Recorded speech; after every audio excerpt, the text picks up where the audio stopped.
Cada día de nuestra vida, el Señor nos ofrece un proyecto de vida. Y nuestro proyecto de vida, el centro debe ser siempre Jesús. Cuando un proyecto de vida tiene como centro el Señor Jesús, vive en el amor y vive la auténtica fraternidad y vive también en comunión consigo mismo, con los demás y con Dios. Comunión que es signo de conversión. Por eso cada día nosotros los cristianos debemos de evaluarnos en nuestras áreas principales en la vida. ¿Y cuáles son esas áreas principales en la vida? Pues esas áreas son como la área personal, la área humana, cómo estoy yo en mi área humana, cómo me estimo, cómo me valoro, cómo me construyo a mí mismo. También está la área espiritual o la dimensión espiritual, es decir, mi relación con los demás, cómo está. Vivo en la auténtica fraternidad que me ofrece el Evangelio, practico el amor dentro de la comunidad. ¿Cómo estoy en mi dimensión comunitaria? Asimismo, en mi dimensión intelectual, en el sentido me formo leyendo las Sagradas Escrituras, me formo leyendo los documentos que la Iglesia me da, me formo leyendo libros espirituales que me ayudan a conocer más y acercarme a Jesús. O la dimensión espiritual, ¿cómo está mi vida espiritual? Este es un día como para evaluarme cómo está mi dimensión espiritual, cómo está mi relación con Dios, cómo está mi vida de oración, cómo está mi encuentro personal con Cristo. En este tiempo de Cuaresma es el momento para retomar mi proyecto de vida y asimismo poner en práctica en la última dimensión, que es la dimensión pastoral. ¿Cómo está ese compromiso que he asumido desde mi bautismo? Ser misionero, ser un misionero intrépido en este siglo XXI, donde me dedica plenamente al anuncio del Evangelio de Dios. Por eso mi proyecto de vida como centro Jesucristo, debo de vivirlo siempre de una manera entregada. Y ese proyecto de vida yo lo vivo en las 5 dimensiones que todo ser humano tiene. La dimensión humana, la dimensión comunitaria, la dimensión intelectual, la dimensión espiritual y la dimensión pastoral. Viviendo estos 5 momentos, puedo decir, y acompañado de Jesús, puedo decir que yo estoy viviendo un proyecto de vida. Porque si Jesús no está dentro de ese proyecto, ese no es proyecto de vida. Y todos los cristianos estamos llamados a vivir estos momentos, vivir de manera plena mi relación conmigo mismo, mi relación con los demás, mi formación espiritual, mi encuentro con el Señor por medio de la oración y también este encuentro que he tenido con el Señor, compartirlo con las demás personas, que eso es la dimensión pastoral. En este día también las lecturas nos presentan a Dios que sigue actuando más allá de los límites del pueblo de Israel, en comunidades que para el pueblo judío en tiempos de Jesús eran consideradas paganas. Aquí entonces se abre el amor de Dios no solo para con el pueblo de Israel, sino que para con todos los pueblos de la tierra. Dios que no tiene límites, el amor de Dios no tiene límites, el amor de Dios no tiene fronteras, el amor de Dios viene para todos los seres humanos, cristianos y no cristianos.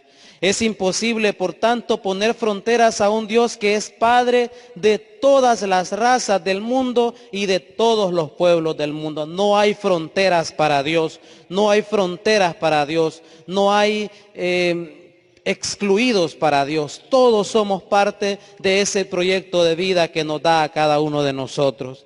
Es por eso que en la primera lectura que hemos escuchado hoy del libro de los Reyes del Antiguo Testamento, nos habla de Naamán. ¿Quién era Naamán? Era un hombre rico y poderoso, pero que estaba enfermo de lepra, que nadie era capaz de curarle. Por medio de una esclava israelita, entonces el Señor se manifiesta a Naamán y por medio de esta esclava se entera de que puede ser sanado de su lepra.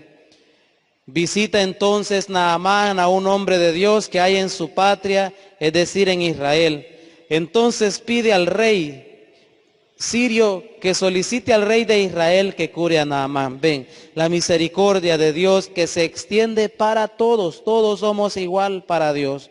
La salud y la enfermedad, esto es algo bien importante tener siempre muy en cuenta y que nosotros ya sabemos, que la salud y la enfermedad no respetan razas, ni fronteras, ni religiones, ni cargos importantes. Pero hay algo que tenemos muy claro: solo Dios puede curar, solo Dios puede sanar, porque todo lo podemos en Cristo que nos fortalece, como dice Filipenses, como dice San Pablo en Filipenses. Y entonces así entra en escena Eliseo, que ante los grandes y encumbrados de esta tierra subraya la soberanía absoluta de Dios, el poder absoluto de Dios, que no es otra cosa que servir al pueblo. Dios se hace servidor. En el momento en que sana, Dios acude a servir al que más lo necesita. Y en este caso, el Señor, por medio de Eliseo, acude, sirve a Naamán el sirio y lo sana. Miremos entonces ahora también a Jesús en la sinagoga de Nazaret, en medio de sus paisanos, recordando a un Dios Padre de todos los que confían en Él. El Señor lo que hace, el Señor Jesús, es recordar las maravillas que ha realizado Dios en el pueblo de Israel. Y así entra en escena entonces también el Espíritu Santo que guía a Jesús, y la palabra del profeta Isaías, que son la chispa que enciende el fuego de la misión de Jesús fuera de su pequeño pueblo. Lucas, en el Evangelio de hoy, pone en esta primera escena la vida pública de Jesús. ¿Y qué es lo que pone? El rechazo del pueblo judío contra él. Un rechazo que culminará con la muerte en la cruz. El Señor, a medida que iba realizando su misión de construir el reino de los cielos, un reino de amor, un reino de paz, un reino de justicia, comenzó su misión, el Señor fue rechazado por el pueblo judío. Y ese rechazo llegó hasta los límites, hasta el límite de que el pueblo lo calumnió hasta llegar a la muerte en la cruz. Así, lo que comenzó siendo simpatía y admiración se cambia por hostilidad. Desprecian a Jesús porque solamente es el hijo de José y no ha tenido maestros que puedan garantizar su conocimiento de la Biblia. José, recordemos que en este tiempo estamos viviendo el año de José, el padre adoptivo de Jesús, y que en la carta que nos ofrece el Papa Francisco nos habla de unas características maravillosas de José. ¿Cuál es la misión de José? Nos dice este libro que nos ofrece el Papa. Cuidar los tesoros de Dios. Esa era la misión. ¿Y cuáles eran los tesoros de Dios?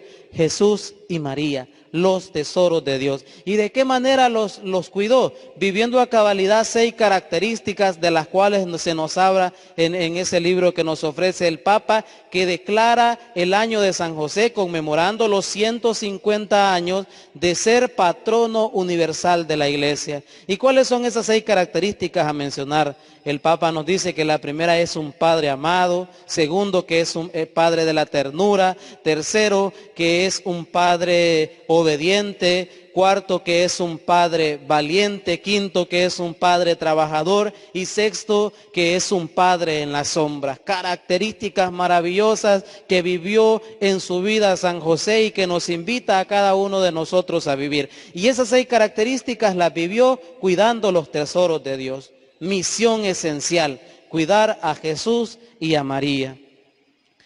El odio entonces contra Jesús en el Evangelio vemos que crece y sus paisanos intentan eliminarlo tirándolo de un barranco. Pero él, abriéndose paso entre ellos, se marchó. Este es, por tanto, un gesto anticipado de la resurrección, el rechazo de muchos a su palabra. ¿Y ahora de qué manera nosotros rechazamos a Jesús? Cuando no hacemos su voluntad, cuando pecamos, cuando nos alejamos de sus caminos, cuando criticamos al otro, cuando hacemos sentir mal al otro, automáticamente nosotros estamos rechazando al Señor. Jesús, por tanto, recuerda a sus paisanos que Dios ofrece la salvación a todos los hombres. Por eso nos habla de 2 ejemplos claros del Antiguo Testamento, tanto la viuda de Sarepta como Naamán el sirio. Es decir, que la salvación no solo estaba reservada al pueblo de Israel, sino que estaba reservada para todos los pueblos de la tierra. Y nosotros en este tiempo tenemos muy claro que la salvación está reservada aún para todos nosotros. Y por eso, y para confirmar esta enseñanza, Jesús les recuerda a sus paisanos que Elías y Eliseo realizaron milagros entre personas que no pertenecían al pueblo de Israel y lograron entre ellos mejores frutos de conversión. Mejores frutos de conversión. Por lo tanto, hermanos, no somos propietarios de Dios.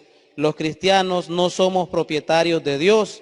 Todos somos propietarios de Dios, cristianos y no cristianos, porque Dios viene para todos, no solo para el pueblo cristiano.